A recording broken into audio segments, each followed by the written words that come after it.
Wilujeng enjing sampurasun. Kumaha sadayana sumanget keneh? Tangtosna pasti sumanget keneh kusabab masih keneh di nawaktos enjing-enjing.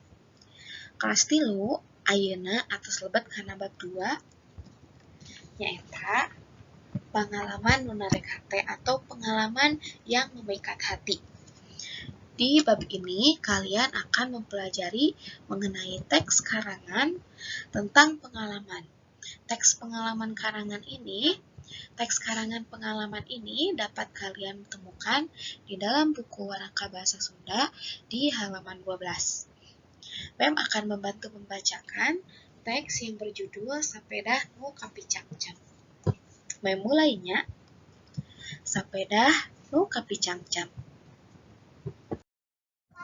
Duh, manis sok kabita upami ningali rerencangan tumpak sapedah teh. Tos 2 tahun hoyong sapedah. Di kelas 1 keneh ge tos resep namina sapedah teh. Hanjakal dugi ka ayeuna teu acan gawe. Dinten Sabtu ieu ulang tahun abdi nu ka-10. Kahoyong mah sapedah teh janten kado anu khusus. Abdi nyanggem ka ibu sareng ka bapa. Dina ulang tahun nu ka-10 teh kadona hoyong sapedah, tapi saur ibu teu acan aya artosna. Abdi teras lebet ka kamar. Di kamar mah teu karaos Cipanun teh nyurucut. Asa sedih pisan. Kedah ngantosan sababaraha taun deui hoyong gaduh sapedah teh.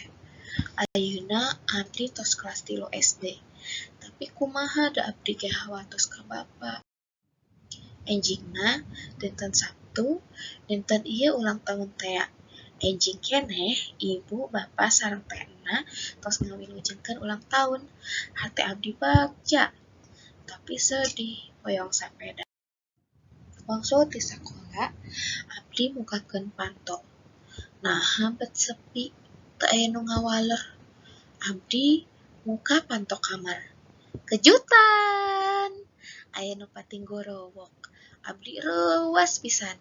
Sing horeng teh ibu, bapa sareng teh ena ngadamel kejutan abdi. Teh ena mah bager, ka abdi masian kado. Kado ku abdi langsung dibuka. Eusina teh acuk, meuni lucu pisan. Abdi panasaran kumargi di pangkeureun ibu sareng bapa aya kado nu kacidageungna. Ibu sareng bapa ngawilujengkeun deui. Teras bapa masihkeun kado anu ageung di pangkeureunna tea. Bakating ku panasaran, kado teh buka. Hah, asa teu percanten. Sing horeng teh eusi kadona teh sapeda anu salam ieu kapicangcam. Abdi nganuhunkeun ka ibu sareng ka bapa. Ibu sareng bapa mah bager. Mung ibu sareng bapa mah tara ningalikeun ka nyaahna. Dina hate abdi nyarios.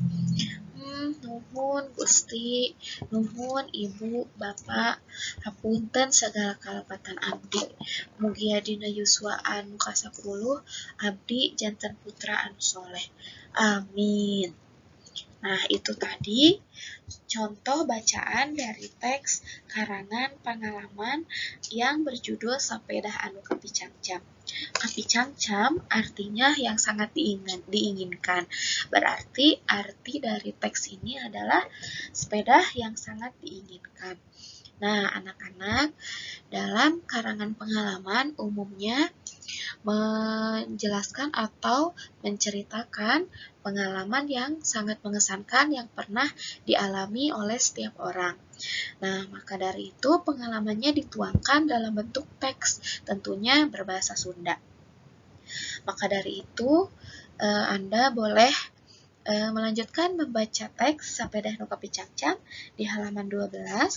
Minggu depan, Mem akan berikan pertanyaan yang berhubungan dengan teks Sapedah Nu Kapicangcam di halaman 12. Maka dari itu, jangan lupa dibaca ya.